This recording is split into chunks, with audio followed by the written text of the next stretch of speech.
let's talk about what got me into history. Now, sorry if I'm a little quiet right now. My fiance is sleeping right now, and I don't think I can talk a long time with her sleeping. So, what I'm going to do is I'm going to talk about this book, or really the class that inspired me to read this book, and go for a little walk. Today is Sunday, and it is my last day before I go back to school, and I gotta make another YouTube video before we get back there. And what better story to talk about than what made me interested in history? Why did I become a history teacher? And it's Sunday, and I gotta go on my long walk. So let's put on my weighted vest and get out there.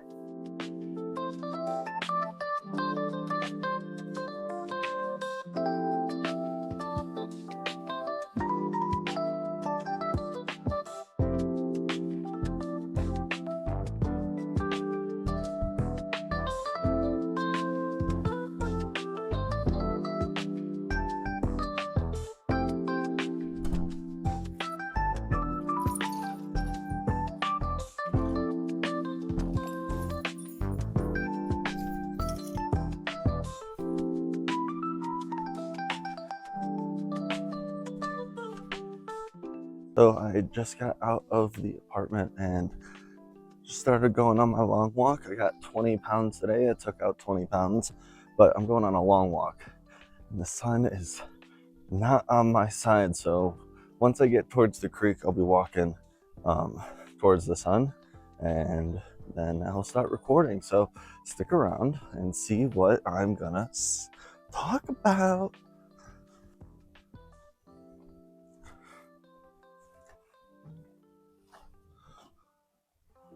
Ooh, man, that sun is bright. Well, here I am. I'm right next to the creek, and it is January 2026. And man, where did the time go? Well, you're not here for me to ramble about life and such. Wait, actually, I think you are. Maybe the thumbnail or my first 30 seconds might have caught your eye. And you're probably here to guess why I'm a history teacher. Why did I pick history? And I gotta tell you a story because it's not very simple. It's not very straightforward. It's a story that has to be told. And I think now is probably the best time in my channel for me to talk about this. I mean, it's a new year. It's January 2026. I've been doing this YouTube for about, 6 months so far, and decent with my views, but I want more. And I think you guys want to know more about me and my life and how did I get here. So let's rewind the clock to, I don't know. Yeah, let's do elementary school. I was 9 years old watching my brother play baseball. And as a 9-year-old, you don't sit comfortably and watch the baseball game very easily. And especially me, I was always moving, always doing things. And one thing that my mom and dad did to help me stay, put instead of wandering around the field, which I actually did quite often, was they gave me this little DVD player, tiny little screen. It's like proto iPad, you know. Those of you that were born in the 90s or the 80s might remember the little DVD player with the screen. And my favorite movie that I would constantly watch was The Patriots. It's this movie with Mel Gibson during the Revolutionary War, and it just shows his life as a farmer that was encapsulated by the Revolutionary War that was happening in his state. I think it was North Carolina or Virginia. Um, and that really, really got me interested in history and Revolutionary War and Civil War. And throughout, those next few years, I stopped really being interested in history and more interested in science, actually. In 8th grade, I wanted to be an astrophysicist. I wanted to be an astronomer. The people I looked up to was Carl Sagan and Neil deGrasse Tyson. I was trying to learn as much as possible about the universe, and I just didn't really have an interest for history. I had an interest for science and mathematics. When I was in high school, actually, I took one history class, just general level US history. I never took a world history class. I was supposed to my freshman year, but I didn't want to read Guns, Germs, and Steel in the summer going into my freshman year. I was thought to myself, hey, I don't want to read. I want to enjoy life. Um, so I dropped my world history class and took a geography class instead. And then I took US history and then government and economics. And then I stopped with my histories. And I was almost entirely just science and mathematics. Um, my senior year of high school, when I was looking at colleges, I chose my college, Bradley University, mainly because of the engineering program. And I wanted to become an engineer. And I took environmental science, I took physics, I was taking calculus. Like, I was deep in the math and science. It was my best subjects. I did better on state testing in math and science than English and reading. And I thought I was going to be an engineer. Well, my freshman year of college, I was taking my engineering class, I was taking another calculus class, I was taking a chemistry class, I was in a bunch of math and science with the other freshman engineers. And in that engineering class, we met once a week, and the teacher every single week would talk about a different job in the engineering field, specifically civil engineering, which was my major.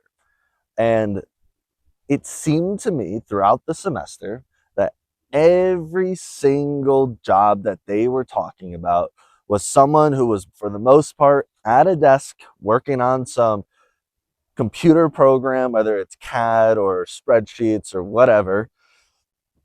And I thought to myself, I can't do that. I can't sit at a desk for the rest of my life. Speaking of which, let's go for a walk.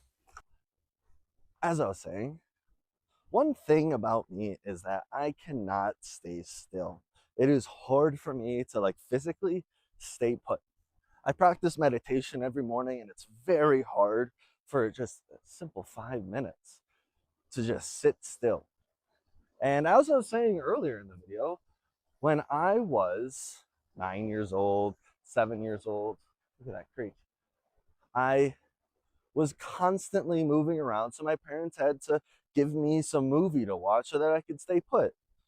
Because outside of that, what I would do was I would wander around the baseball field. There was this forest right next to the baseball field that I would get lost in.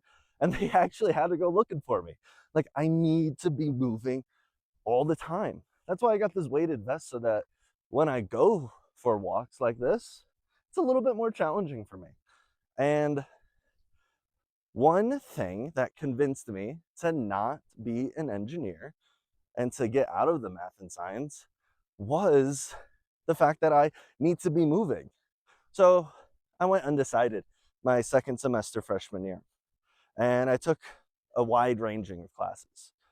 The most interesting to me was actually Eastern Asian religion, learning about Hinduism, Buddhism, Shintoism, Confucianism, and whatnot. All the Eastern Asian religions, all the hits, all the classics. And the other class that really, really got me interested in school and in learning was ancient Greek history. And in that class, we read excerpts from Greek myths and stories, from different speeches and of philosophers and leaders, and most importantly, the histories from Herodotus on the Persian War and what I showed you earlier, the Peloponnesian War, written by Thucydides. And although I never read the whole book, that's why I just bought it at the thrift store. It's only 50 cents. It was amazing. What a steal. And so that class, learning about Greek history, really got me interested in learning about humans and how we behave and our history. Now, in college, you're there because whatever you do will help you with life after college, especially whatever career that you want to do. And I really, really enjoyed religious studies. Religious studies was such an interesting class. I had an amazing professor, Dr. Robert Fuller, who I took 3 classes with: Eastern Asian religion, the human condition, and Western civilization, which is what I'm teaching now. And I thought, well, I can't really do much with religious studies. I can go into the church, I can go into academia, not really much else. And I talked to a history professor, actually the history professor for ancient Greek history, and he really talked to me about, like, majoring in history doesn't mean that you're going to be a history professor or a history teacher or even someone that works in the library or the museum. People that study history can go on and do a lot of different careers, because when you study history, you are learning about how humans behave. You're learning about causes and effects of big events. But you're also learning how to research, how to write an argumentative essay. Because that's all history is. You talk about a topic, you do research for it, and then whatever claim that you might have, whatever argument that you might have about this is what actually happened, you have to convey your argument in a very cohesive manner so that you can convince people to think like you. And that's what history is. You're arguing about the past and trying to prove that whatever happened actually happened, and you need to believe me, not other people. So that was a really convincing argument. I thought to myself, well, my mom's a teacher, I was a tutor. What if I like teaching? So I really thought I was going to go into the academic route of being a professor, getting my master's. And junior year of college, COVID happens, and I thought to myself, the job market's going to be bleak when I get out of college. And maybe becoming a professor isn't something that can happen right away, especially getting my master's or my PhD, because of how tight my economic situation was. So I moved out here. I was looking for jobs. I worked at a museum, volunteered at another museum, thought I was going to go over the museum route. Then I got a job as a history teacher. And I have been at that job for 4 years now. And I am comfortable to say that teaching, talking about the history that happened, and conveying my argument is really all I care about with this job. I love the students. I love the material. I love the content. And I love the freedom that I have to pick whatever topics that I have in my disposal and then show it to my students in a very cohesive way and in a way that they can understand it. These are 14-year-olds, 15-year-olds. They're not going to know exactly what I'm saying, and I have to, convey it in a certain way. Well, that is really my story of how I became a history teacher. That is how I got to this job, how I got to this career. And what's next for me? I don't know. Of course, I don't know. You never know what's going to happen next. I am going to apply for my master's. I should have earlier, but I'm finally coming into an economic situation where I feel comfortable enough for going further in my career, feel financially ready. And yeah, just going to do a short video for you guys today. I hope you enjoyed this video. I hope you enjoyed my story. If you have any ideas of videos that you guys want to see in the future, drop them in the comments. Make sure you subscribe to this channel because I'm trying to post as much content as out there as possible. Right now I'm at about once a week. I'm trying to do more. It's really hard, especially when I'm not doing much and I just want to be lazy. Hey, I'm human. I'm lazy sometimes. So Stick around. I got some good stuff cooking. School starts back up tomorrow, and you're going to see a lot more fun content. See you next time.